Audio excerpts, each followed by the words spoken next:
अल्हम्दुलिल्लाह अल्हम्दुलिल्लाह नहमदुहु व नस्तईनुहु व नस्तगफिरु बिही व नतवक्कलु अलैहि। अम्मा बाद, अऊज़ु बिल्लाहिस समीइल अलीम मिनश शैतानिर रजीम। बिस्मिल्लाहिर रहमानिर रहीम।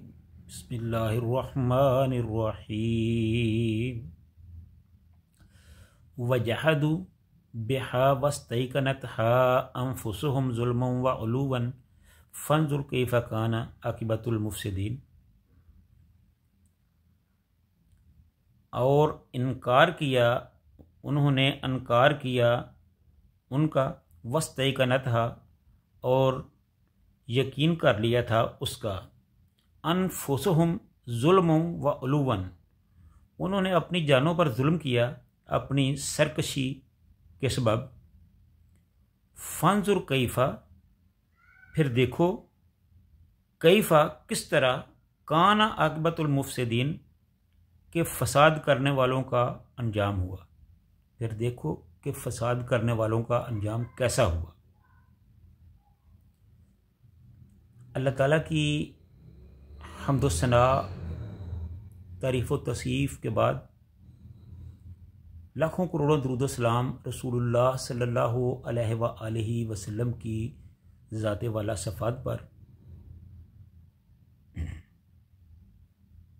यह सूरह नमल की 14 नंबर आयत है। इससे पहले मूसा अलैहिस्सलातु वस्सलाम के मुतल्लक़ अल्लाह ताला ने उनके वाक़यात को बयान किया है और उसके बाद उसका ख़ुलासा ये रखा है कि रसूलुल्लाह सल्लल्लाहु अलैहि वसल्लम को ये बताया है कि ए मेरे हबीब सल्लल्लाहु अलैहि वसल्लम, कि हमने मूसा अलैहिस्सलाम को इतने मौजज़ात दिए, 9 निशानियाँ बैक बार उनको दी, फिर फ़िरौन के पास भेजा और उन लोगों ने उनकी निशानियों को देखकर दिली तौर पर तो उनकी सच्चाई को तस्लीम किया, लेकिन वो इस सदाकत को अपनी ज़बान पर ना ला सके, क्योंकि उनके जो दुनियावी मुफादात थे वो यही थे कि वो उनके सदाकत को ना माने, उन पर ईमान ना लाएं, क्योंकि अगर वो उन पर ईमान लाएंगे तो फिर उनके मुफादात जो थे वो ख़त्म हो जाते थे। तो उन्होंने उनका इनकार करके अपनी जानों पर जुल्म किया और इस जुल्म करने की वजह जो थी ये उनकी सरकशी, तुग़यानी, नाफरमानी थी। फ़ांज़ुर कैफ़ा कान आक़िबतुल मुफ़सिदीन, फिर जब उन्होंने ऐसा किया तो उनके इस रवैये की वजह से देखो कि ऐसे मुफ़सिदीन का, यानी फ़िरौन का और उसकी कौम का क्या अंजाम हुआ। मुनकरों के इनकार का असल सबब और उनका जो जुल्म और उल्व होता है, ये आखिर में असल मुद्दा सामने रख दिया गया है, जिसके लिए ये सरगुज़श्त सुनाई गई। हज़रत सल्लल्लाहु अलैहि वसल्लम को मुखातब करके फरमाया कि जो लोग दावत हक़ को कबूल नहीं करना चाहते वो 1-2 नहीं बल्कि 9 मौजज़ात देखकर भी अपने इनकार के लिए कोई ना कोई बहाना ढूंढ ही लेते हैं। जिन्होंने नहीं मानना उनको ना मानने के लिए 100 बहाना होता है, और जिन्होंने मानना होता है वो बगैर मौजज़ात के भी मान लेते हैं। इनके दिल इकरार करते हैं कि दाई की बात हक है, लेकिन ज़बानों से वो बराबर इसकी तकज़ीब ही करते हैं, यानी कि दिली तौर पर उनकी मौजज़ात को देखकर उनकी सच्चाई के मोतरफ़ हैं, लेकिन इसका इतराफ़ अपनी ज़बानों से नहीं करते। और उनके इनकार की असल इल्लत ये नहीं होती कि इन पर हक वाज़े नहीं होता, यानी उनके इनकार की जो वजह है वो ये नहीं है कि हक उन पर वाज़े नहीं हुआ, बल्कि इसका असल सबब उनकी वो सरकशी और नाफरमानी है जो उनके दिल के अंदर गरूर है, तकब्बर है, फिस्क है, फजूर है, लोगों को अपना गुलाम बना के रखना है, उन पर अपनी हुकूमत चलानी है, अपने मुफादात समेटने हैं, लोगों के हकूक़ को तल्फ़ करना है, ये चीज़ें हैं जो उनको हक़ को तस्लीम नहीं करने देती। क्योंकि अगर वो हक़ को तस्लीम कर लें, ज़बानी इसका इकरार कर लें, तो फिर आप उनको अपने इस इस्तकबार यानी तकब्बर वाला रवैया जो है वो छोड़ना पड़ेगा।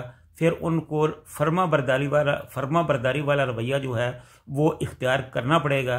तो ऐसा ये हरगिज़ नहीं करते, क्योंकि ऐसा करने से फिर उनको भी अल्लाह ताला के सामने झुकना पड़ता है और लोगों को उनके हकूक़ देने पड़ते हैं। लेकिन उन्होंने जो अपनी इजारादारियाँ बना रखी हैं, कायम कर रखी हैं, वो उनको छोड़ने के लिए तैयार नहीं होते। ये उन्हीं इजारादारियों के सबब अपनी आखिरत को तबाह कर लेते हैं और इसी के सबब अपनी ख्वाहिश के ख़िलाफ़ किसी बड़े से बड़े हक़ के आगे भी झुकने के लिए वो तैयार नहीं होते। तो ऐसे मुफसदीन का अंजाम वही होता है जो फ़िरऔन और उसकी कौम का हुआ। ये अल्लाह ताला ने अपने हबीब सल्लल्लाहु अलैहि वसल्लम को एक तसल्ली दी, उनको आगाह किया कि इन कुफ़ारे मक्का की वजह से, इनकी रवश की वजह से आप मायूस ना हो, आप परेशान ना हो। आपका काम जो है वो यही है कि आप हक़ उनको सुनाते रहें, उन तक पहुँचाते रहें। आगे ये उनका काम है कि ये उनको मानते हैं, ये उस हक़ को मानते हैं या नहीं मानते। अगर ये हक़ की बात को मान लेंगे तो ये उनका अपना ही फ़ायदा है। अगर ये उस हक़ को जो आप उन तक पहुँचाते हैं नहीं मानेंगे तो इसमें आपका कोई नुकसान नहीं, ना कोई अल्लाह ताला का नुकसान है। हाँ, अलबत्ता अल्लाह ताला ने ये ज़रूर फरमाया है कि आप अपना फ़र्ज़ अदा कर दें। अगर वो मान लेते हैं तो ठीक है, अगर वो पीठ फेरते हैं, मुंह मोड़ते हैं, तो फिर ये उनकी अपनी किस्मत है। इन लोगों ने आना तो हमारे पास ही है ना। फिर जब ये लोग हमारे पास आएंगे तो हम खुद ही इनसे पूछ लेंगे कि हाँ भाई, हमारी बातें तुम्हारे तक पहुंचाने के लिए हमने अपने अंबिया को भेजा था, तो तुमने उनकी बातों को क्यों नहीं माना था। फिर अल्लाह ताला फरमाते हैं कि मैं क़यामत के दिन उनसे ये सब कुछ पूछ लूँगा और वो वक्त ज़्यादा दूर नहीं है, ये लोग अपने अंजाम को पहुँच कर ही रहेंगे। तो इसलिए ये बहुत ज़रूरी है कि हम पर भी ये एक बहुत बड़ा फ़र्ज़ आयद होता है कि हमारे पास अल्लाह का कुरान है, अल्लाह की बनाई हुई रसूलुल्लाह सल्लल्लाहु अलैहि वसल्लम की दी हुई शरीयत हमारे पास मौजूद है। तो जैसे ही हमारे कानों में शरीयत की कोई बात पहुँचे, कुरान पाक का कोई हुक्म हमारे कानों में पहुँचे, तो हमें हीलो बहानों से उससे बचने की बजाय खलूस दिल के साथ उस पर अमल करना चाहिए। ये नहीं होना चाहिए कि हम फ़लाँ को मानने वाले हैं, फ़लाँ हमारा बड़ा है, वो ऐसा नहीं करता। नहीं, जैसे ही अल्लाह का कोई हुक्म आ जाए तो आदमी को फौरी तौर पर उसको मान लेना चाहिए।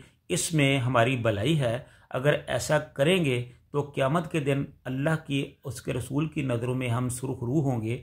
अगर हमने हक़ाइक़ को छोड़ दिया महज दुनियादारी की खातिर या अपने बड़ों और बाप दादा की बातों के मुताबिक, तो फिर क़यामत के दिन हमें अल्लाह के सामने, रसूलुल्लाह सल्लल्लाहु अलैहि वसल्लम के सामने और ईमान वालों के सामने रुसवा होना पड़ेगा। तो अल्लाह ताला से दुआ है कि अल्लाह ताला हमें कुरान और सुन्नत पर अमल करने की तौफ़ीक अता फ़रमाए। व आखिरु दावाना अनिल हम्दुलिल्लाहि रब्बिल आलमीन। और आखिर पे मैं आपसे ये फिर रिक्वेस्ट करूँगा कि हमारी इन बातों को आप ख़ुद भी सुना करें और अपने अहबाब, अज़ीज़ व अक़ारब तक इनको शेयर करें, उन तक पहुँचाएँ, ताकि अल्लाह और उसके रसूल की, कुरान की, इस्लाम की ये जो बातें हैं ये सब लोगों तक पहुँचें, ताकि उनके अक़ायद भी ठीक हों और हमारे लिए भी ये उखरवी निजात का सबब बन सके। ये हमारा छोटा सा काम जो है ये हमारे लिए कितना फ़ायदे का है। अल्लाह ताला हमको अमल करने की तौफ़ीक अता फ़रमाए। व आखिरु दावाना अनिल हम्दुलिल्लाहि रब्बिल आलमीन।